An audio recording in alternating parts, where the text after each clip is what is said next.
Hello, the Internet Tough Monkey, and once again, hope you're all well. Thanks for stopping by. We gamers, we do like to complain, don't we, viewer? Yes, we do. And as a racing gamer, not the one that I see all the time, is how bad value for money Gran Turismo 7 is. It's got no content at all, has it? No content. It's got 525 cars, it's got 37 tracks across 110 different variations. We're not exactly that hard done by. I mean, Gran Turismo is, well, it's that old, and I don't think I've ever complained about the content once. Just enjoy the game. If you go back to the mid-1990s, I spent 70 quid on that game. Virtua Racing on the Sega MegaDrive. It had one car and 3 tracks. Didn't complain about it once. You could finish it in about 15 minutes. And that brings me to this game, which this video is all about. Hard driving on the Sega MegaDrive / Sega Genesis. Came out in the late 80s, 1989 it was, in the arcades. A revolutionary arcade. It was a sit-down cabinet with a clutch pedal and an actual ignition key to turn it on. It advertised itself as you could learn to drive a real car. And you sat in it. I remember playing it first time, Showcase Cinema in Derby, thinking, oh, it's like driving a real car. Never driven a car in my life. Felt like driving a real car. That's how I thought.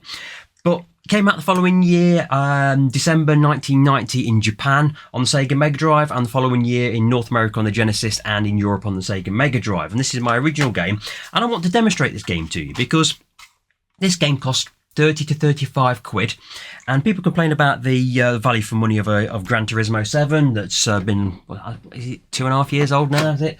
People are still playing it. This game, you could finish it in about 10 minutes. Brought me Sega MegaDrive over here onto my old school TV.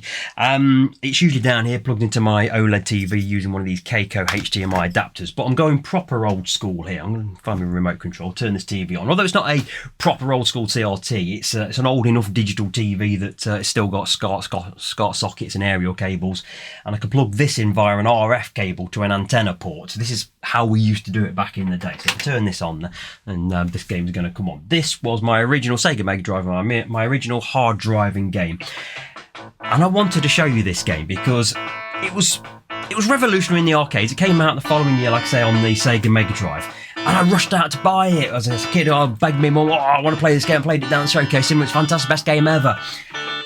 There's nothing to it. You've got to do, you either turn right here and do the stunt track, or you go straight on and do the speed track. You do one lap in the time limit available, and when the time counts down, you then line up against the Phantom Photon. Phantom Photon, there he is, top drivers, the AI driver. And if you beat him over one single lap, that's it, game over, game done. 30, 35 quid, all gone. And I want to demonstrate it to you now. So, there's a bit naff on here, so I'm going to go move back to my computer here, and I'm going to show you how to beat this game in just a few minutes. So here we go, hard driving on the Sega MegaDrive. I'm going to play this through from start to finish and show you just how quick you can finish it. As it says there, hard driving was a revolutionary driving simulator. You could not get close to the thrill of real racing without a fireproof suit. We're going to do this in full manual, so you need to use the clutch to be able to change up or down gears. As I said earlier on in the video, you've got the choice of 2 course layouts in this game. If you turn right at the top of the hill here, you do the stunt course. If you go straight on, you do the speed course. As you have to do the stunt course if you race against the Phantom Photon, I'm going to show you the entire game by doing the speed course now. Now keep an eye on the bottom left hand corner of the screen. We need to beat a 1 minute 40 to qualify to race against the Phantom Photon. You've got until the timer runs out to set a fastest lap, and if you do it on your first lap, you don't need to do any more. You can just park up and wait until the timer runs out, and then you'll race against the Phantom Photon. So we're up to 40 seconds at the moment. This is the speed course, it's just a matter of going as fast as you possibly can. On the stunt course, you have to watch your speed because you can crash if you launch yourself off a stunt too quickly. The car is front heavy, it's a Ferrari Testarossa with a big V12 engine. It's going to nosedive into the tarmac just like the General Lee would in Dukes of Hazzard. Now we're coming up to the end of the speed lap. We've got that 1 minute 40 to beat to go up against the Phantom Photon. The finish line will be coming into view just here. It's this bridge here, you see the finish line, and we've smashed it, a 1:19.22. We can just park the car up, let the timer run out, and then we'll go up against the Phantom Photon here. Now all we've got to do is one single lap of the stunt course, beat the Phantom Photon, no crashing, less than 10 seconds of off-road time, and that will be the game completed.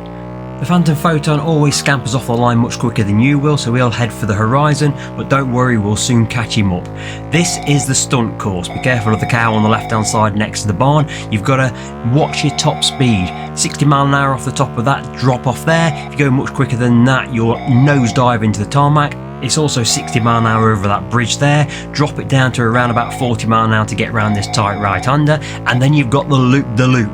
Yeah, you just got to get over 60 mile an hour, try and keep your speed up. It's difficult to keep the speed up, and it's very difficult to keep the car straight as well. As you see, I've wandered off, but get it back on the track, keep it around about 60 mile an hour over that bit, keep it around about 90 mile an hour as you go into the checkpoint, much quicker than that and you'll headbutt the bridge. Then you've got perhaps the trickiest point on the entire game, this banked corner. You've got to get it down to around about 40 mile an hour. The car is difficult to control. It can easily fall off the right hand side there and crash the car, and then it's back on the throttle. We're just going to get it up to speed. It's just a matter of controlling the car and making sure you don't go off track for too long. 90 mile an hour around what is the final long corner.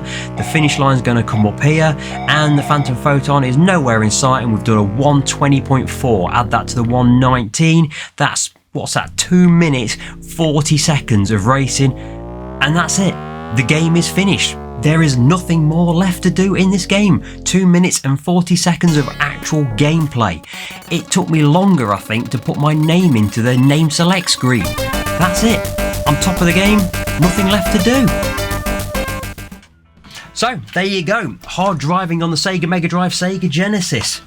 Still think Gran Turismo 7's bad value for money? I'll see you on the next video. Take it easy.